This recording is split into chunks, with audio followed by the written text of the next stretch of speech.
4 to 6. Kim, you're already jumping into that recording. Thank you. Thank you. Well, I'll welcome everybody again today, but you guys all know you're here, right? Say good morning. Good We're all morning. there we go. There we go. Well, hey, wanted to talk a little bit about, and Stephanie, interrupt me at any time too, about this topic of closings, of great stories that happen during the closing, of some challenges that happen during closings. We all have those stories that we kind of remember.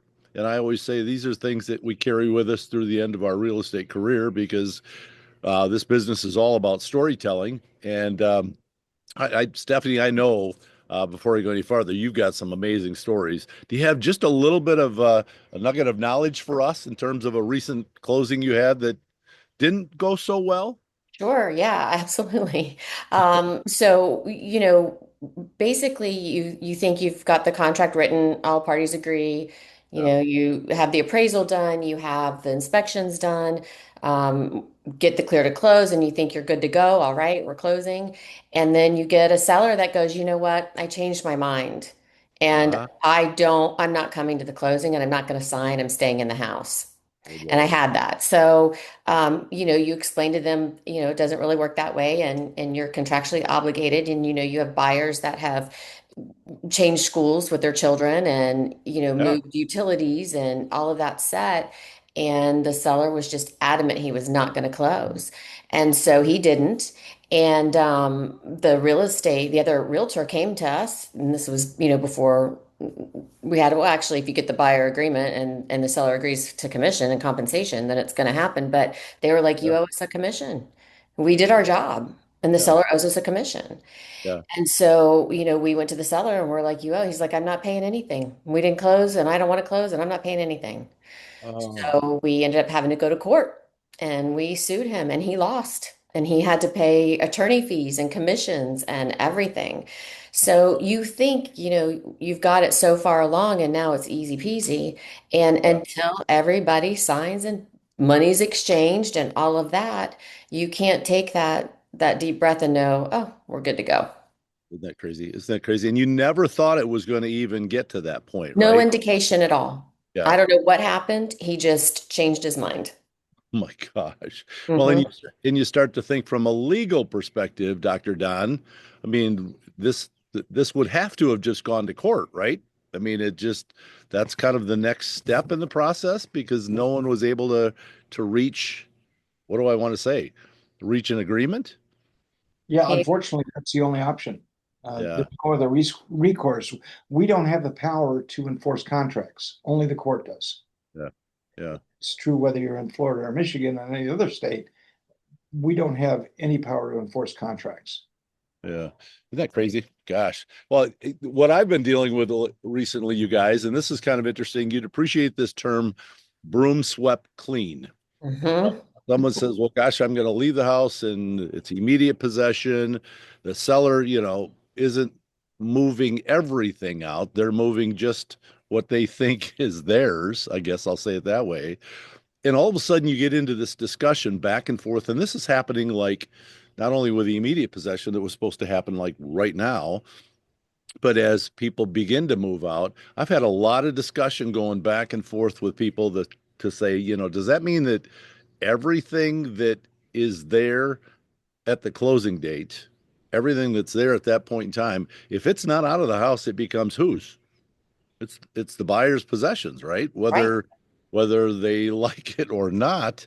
Uh, right, and I've had it where this is, I feel like our owner Greg Carlson, when we talk about the fact that, man, this becomes a problem at some point in time where the buyer's not going to budge. They want everything out of that house. The seller, right, in the meantime, is taking only the items out that they think, well, are meaningful or important to them. right. And we're kind of Or they left have room for.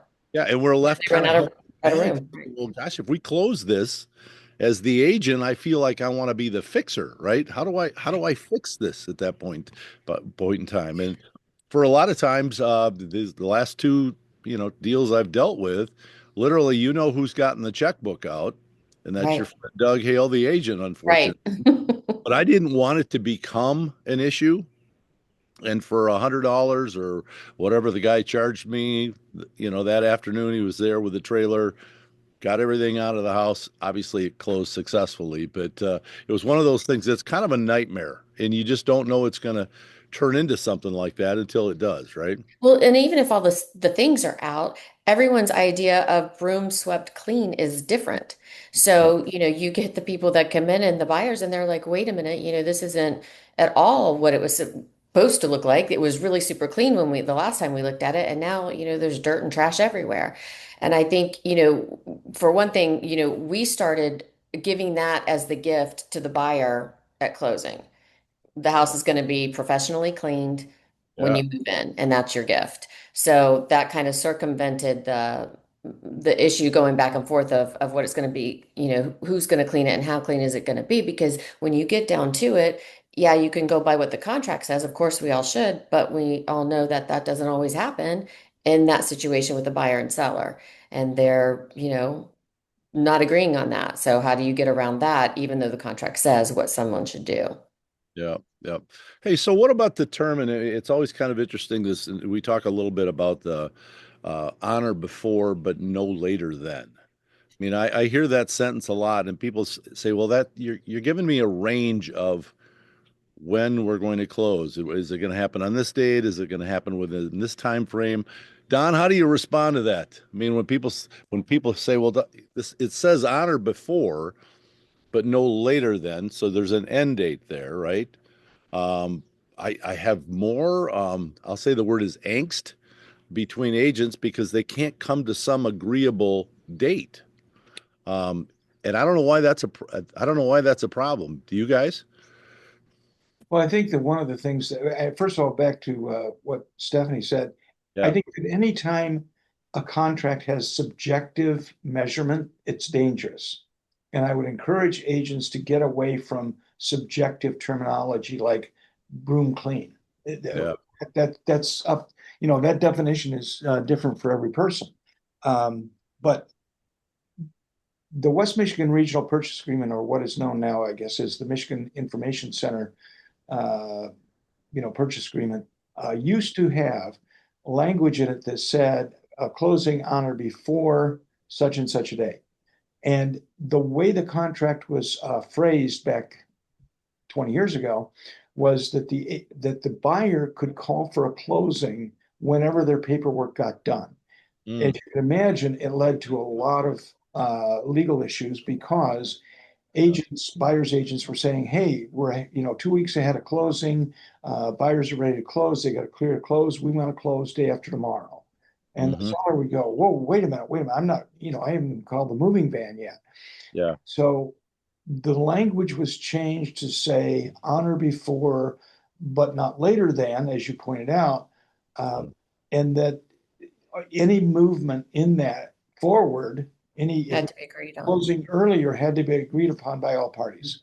Mm. Right. I think was a They good. can't force the seller to sign. I mean, Correct. I can't say we're ready to go, the lender's ready to go, we've got the clear to close. Mr. and Mrs. Seller, you got to close. Yeah. And that language is consistent across most, if not all, of the purchase agreements that we use. I think we're around, out of 14, 17 different purchase agreements that we use. But that's pretty consistent.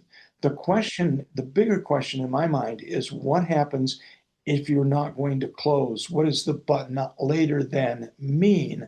And how enforceable is that? Hmm.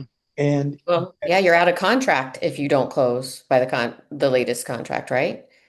well, sort of. It Yeah. depends on it depends on which purchase agreement you're using. Because using the Michigan Regional Purchase Agreement, for example, it's very, very weak in terms of enforcement about deadlines. It is, Well, in Michigan, you also have a lot of post-closing occupancy, correct, from the yeah, seller? yeah, We So we do. don't have that usually in Florida. It's the day of closing, you're out.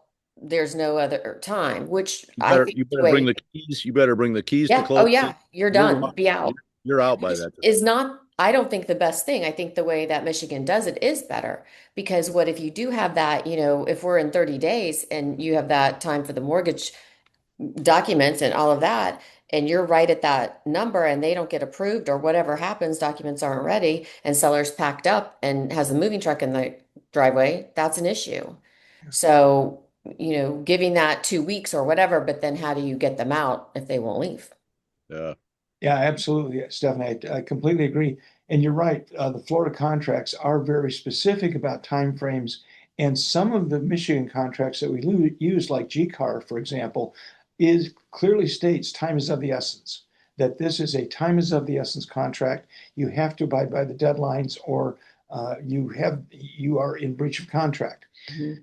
The Michigan Regional Purchase Agreement has always been a little bit loose that way and has been interpreted to be loose. So it's really important that if you want to live by the deadlines and you're using a contract like the Michigan Regional contract, you need to put language into that contract that says this is a time is of the essence contract. If either party fails to perform according to the deadlines, the other party has the right to terminate this contract. So sometimes we have to adapt the contracts to fit the situation.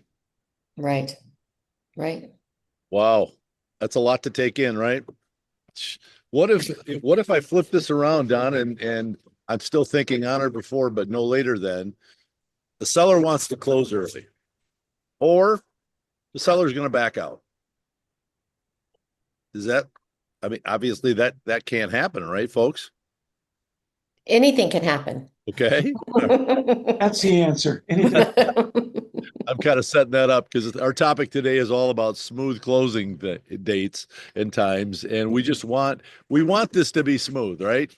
We want Right. it to be smooth, and how often does it happen that the repairs aren't done on time? The final walkthroughs don't happen. Don, if I listen to every story that you told me personally about final walkthroughs and why they don't do things like that, I mean, to me, much of this today is common sense stuff. It's stuff that needs to happen. Why it doesn't happen, it's kind of like the idea of doing no inspections. And Should be, I mean, I don't know, but I'm crazy. I do inspections 100% of the time. right, I In 25 years, I've never not done them, right? right. Um, and so I guess I wonder, do people think, well, if I do inspections, is the road gonna get a little rockier between now and closing? Am I gonna have to negotiate repairs? Am I better off not doing them? So you can imagine what goes through a lot of people's minds as they go through these things. Well, and there you have it with the inspections though. If you're doing that inspection every single time, which I'm the same way, I do an inspection every single time. And if you're doing that, then that does save you from getting to the walkthrough and them, finally noticing this or that and they didn't ask for it and now they want it, but we're out of inspection period. So what do? Do you, not close in a couple of days because you didn't catch that in the beginning, or is that a tactic for the buyer to negotiate down on the price? you know? So it definitely has a lot of hassles if you don't do the Mm. inspections, I think. How do you feel about that, Don? You like to waive inspections and have I, agents call you with I, their hair on fire saying, "Oh my word, what just happened?" yeah, I would say probably 95% of the transactions that I've done in my career have required inspections. Yeah, Um, I've yeah, had some where I've had investors who knew what they were Right. getting into. They were builders, flippers, and they walked in and said, "I don't care about the inspections because I'm going to replace the furnace and water heater and all of that stuff anyway. Put a new roof on." They don't care. They're buying it at low ball prices, and they're going to go in and do that. But you better know your buyer and their ability to reach into their pocket to know how deep their pocket is before you encourage anyone to not have inspections. Right. And I think that just, brings out any issue. If you're to have the inspection, let's get it out. Let's talk about it. Let's figure out what we're going to do and not have it go to the last minute when, we're scrambling to figure out, because that definitely will cause a bad closing. There's no need for it. We have all the tools in front of us to help that not happen. yeah, yeah. No, I agree. Good, good. Well, it's good because obviously inspections, and we all talk about that. In the broker support role that I'm a part of, I get a lot of questions from people: is how important is it to do the inspection? How nitpicky can I be on the results of the inspection? So there's just a lot of things that people come up with during this process. I realize it's a long time between the time that it's the actual purchase agreement signed until the actual time that we're sitting down to close. So there's a lot of things to take in, especially as a newer agent. You want to make sure that all those I's are dotted and those T's are crossed, right? And I think that's where I see a lot of agents get to that point that they're very frustrated with, oh my word, what happens if the repair comes or if the inspection comes back? There are a lot of repairs. How do I handle those? So, in Florida, we have the as is contract. So it's as is with right to inspect. So you have that inspection. So another issue that's come up that I've seen in broker support is if you've got a 7-day inspection and the inspection's done on day 5 Mhm. and everything, okay, yeah, we'd really like this. Seller can say yes or no, whatever, that gets negotiated. And Sure. then do you have them sign off then? Do you have the buyer sign off and say, okay, we're accepting this repair list and we're closing out our inspection period? Because Uh, I've had it where they have the other 2 days, the parents come into town, they want to see the house, and all of a sudden we're still in that inspection period and they're going to back out of the deal. Now mom and dad are involved, right? Now that So mom and dad are involved and they're second guessing and maybe we shouldn't. So do you have them sign off and close that inspection period at the when we all agree on what the items are going to be that need to be repaired? yeah, I yeah, think it's a really good practice to do that. Yeah, I think Absolutely. so too. yeah. And do we all do that? Right? No, I don't After, think so. you're saying after the inspection to make sure that something is signed. Day 5, we've Yeah. talked about it. We're all good. Let's close the inspection period. Nice, nice. All right. Boy, do you see a lot of that, Don? I don't. A, In fact, a lot of yeah, people signing off. yeah, Yeah. No, I don't actually. yeah, yeah, And the other thing that we see is they'll ask for something, let's say some sort of repair, and then they're still within the inspection period. They'll agree to have a new refrigerator put in or something. And yeah. then like 2 days later, they'll say, oh, well, I want this too. Right. And and so you get into this thing of if you're going to ask for something or if the buyer asks for something, the seller would be wise to say, okay, we'll give you the refrigerator, but now you're going to close out the inspection period. Okay. Buyer accepts house as is, provided seller installs new refrigerator. Mhm. Now you have eliminated that additional 2 days where they can continue to try to negotiate.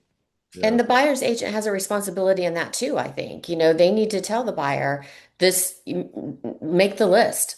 It gets yeah. presented one time. So we're not going back and back and back. That would drive a seller nuts. Yeah, yeah. So the question of these inspections, and I know we're spending a little bit more time on the inspection, but it's important. If we were to kind of flip over to the seller side of this, I heard Tracy Johnson on our team once say, once that time starts, let's say it's 7 days, okay, and we all know these are calendar days, right, gang?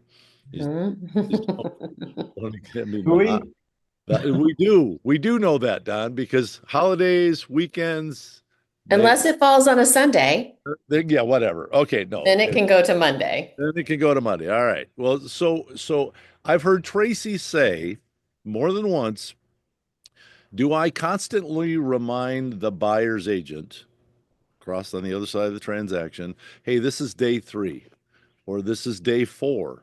Or did you remember we agreed to 7 days and good heavens, the seventh day is tomorrow.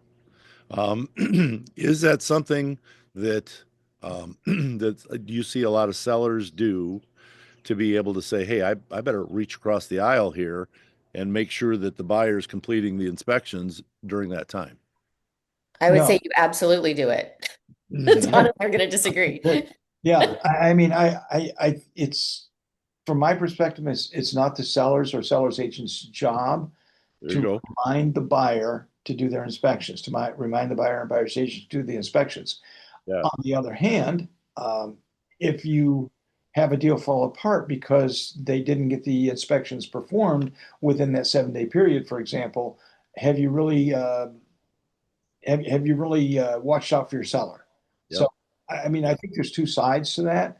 Yeah. Uh, but And I, also, you want to avoid that getting to day 6 on a 7-day inspection period and that other agent realizing it and then going, oh, we need an extension for Yep. the, inspection period for another 7 days. Yep. That's That's where I was going next. You get to that point, and now right, it's a free up offense, right? right, It's six, day seven is tomorrow. So there right, either needs to be an inspection, like the extension, or, and you might run into another hiccup with no one wanting to extend that inspections, right? right.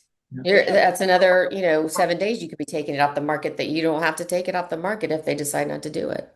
Yeah. so Yeah. what's the first day of the inspection period?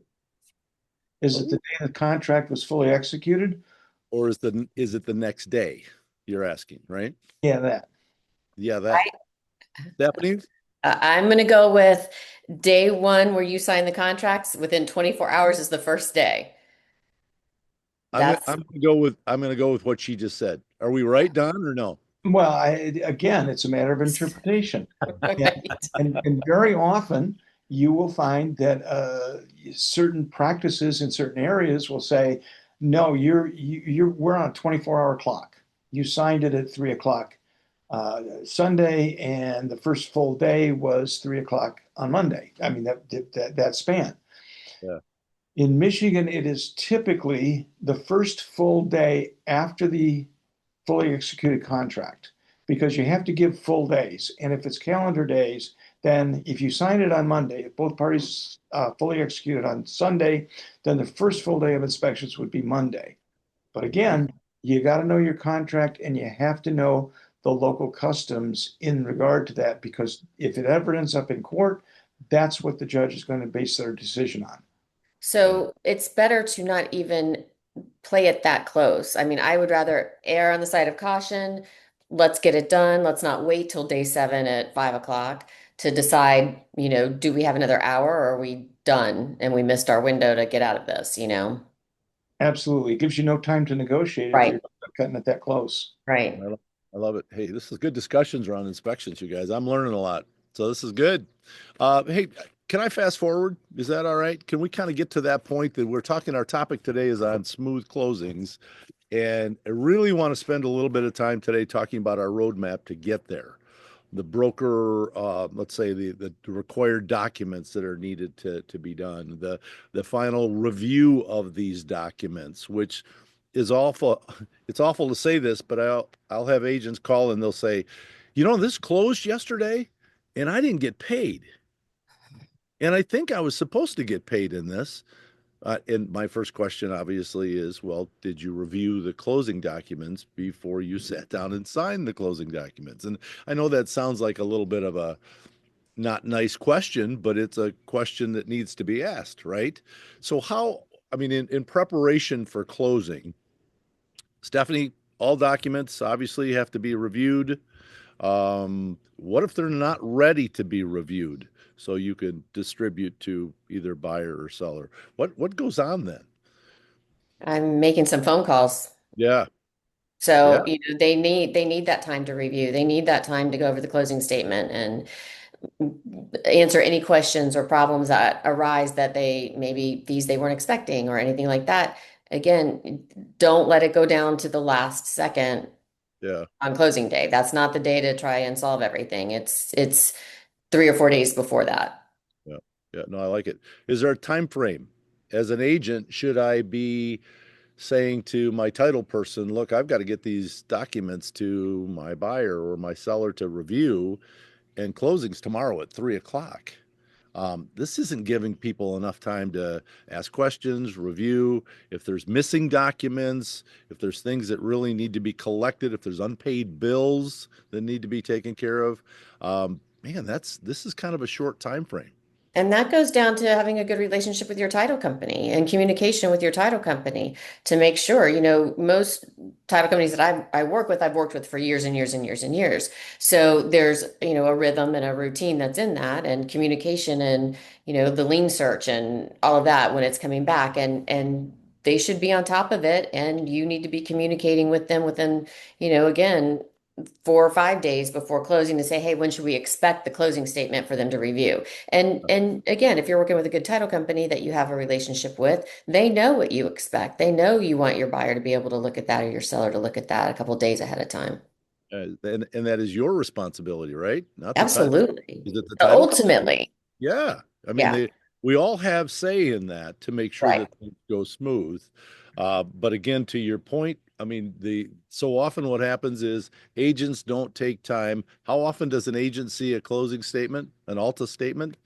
Well, for every closing, they Right. probably better be reviewing that, right? Right. Absolutely. And if they don't know what they're looking at on a closing statement, they better be willing to ask some questions, right? Right. Absolutely. Yeah. You need to be able, the agent needs to be able to explain to that buyer and to that seller every single fee that's charged on that closing statement. They should have a knowledge of that.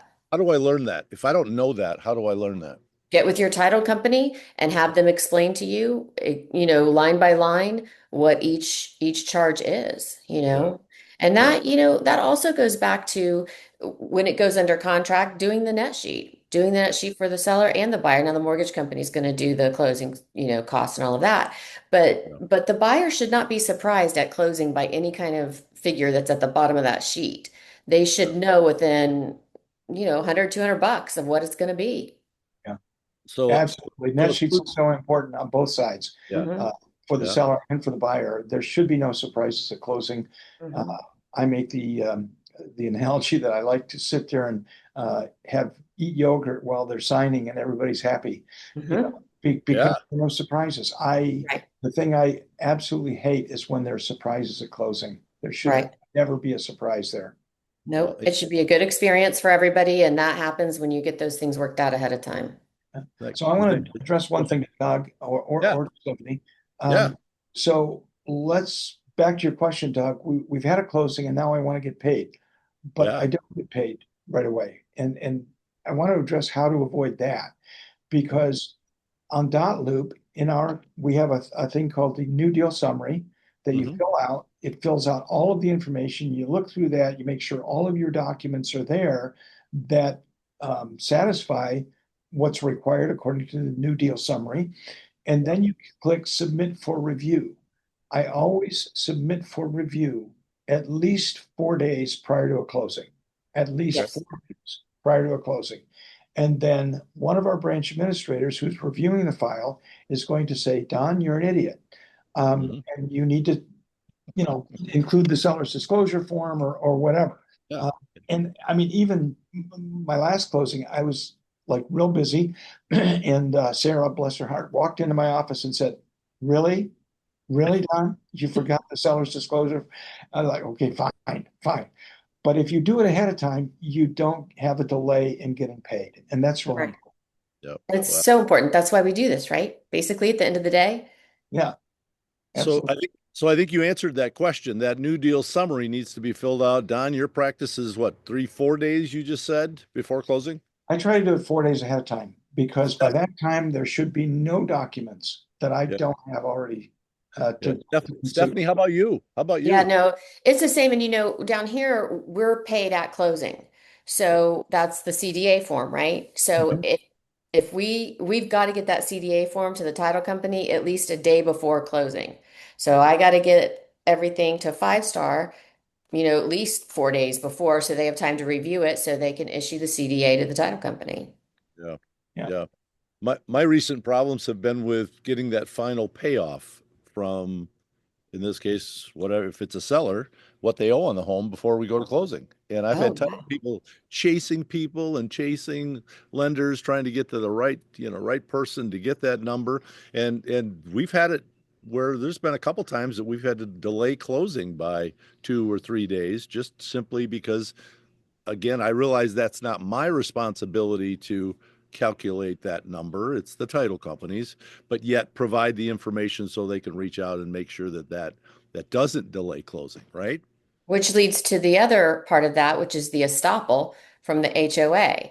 And that's, on their terms completely. So, to even maybe make a phone call to that HOA and say, hey, just want to make sure you got it. And do you have any questions for us?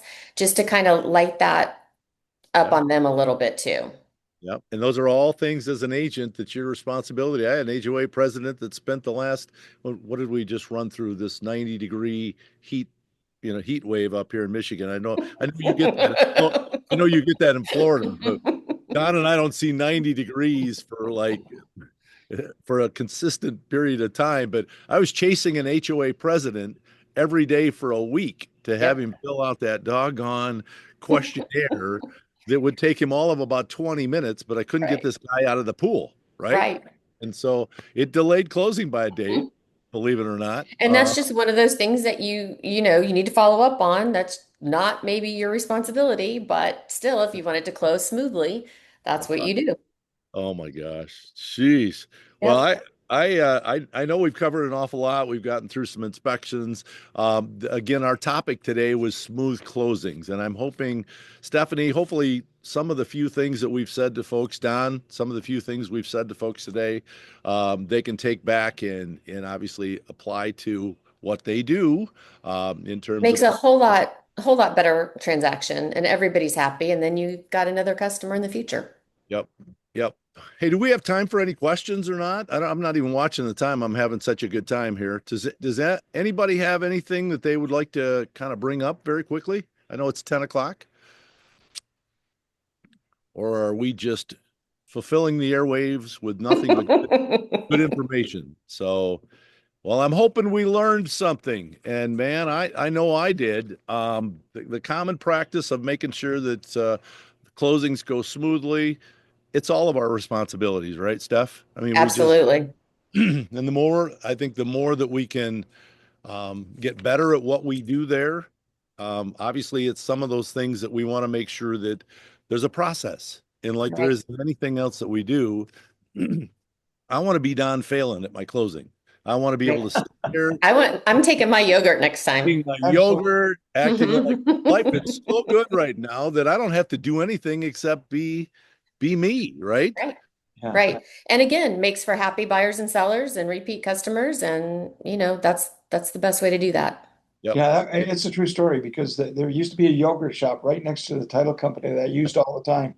And so after all the papers were signed and they were making copies, I would go and bring yogurt to everybody at the table. I No, love it. Yeah, no way. true story. Well, and that was your responsibility at the That was my time. So job. Right.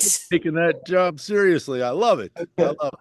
Well, whether it's bagels or yogurt, again, that's important to do that day. So, well, hey, you guys, I just wanted to thank you guys for being here and just hopefully shedding all of this expertise that you guys bring to the table this morning. This has been really, really good. Hopefully, gang, we've all learned something from this. I know I have, and I'm just hoping in the future that our closings are going to do what? Go so smooth that we can eat yogurt at the closing table and not think twice, right? Absolutely. All right. Any parting words from you two? Anything, Steph? No, thanks, Doug. I appreciate it. I think this was good and I think I'll take something from it for sure. Sounds good. Dr. Don, word I'm good. word from the wise. Are you good? Go sell some real estate. All right, Yes. people. All right. Everybody, thank you for taking the time this morning. I know it's important. Hey, have a great week. Enjoy Thanks, Doug. You too. Thanks, you guys. Bye. Bye-bye.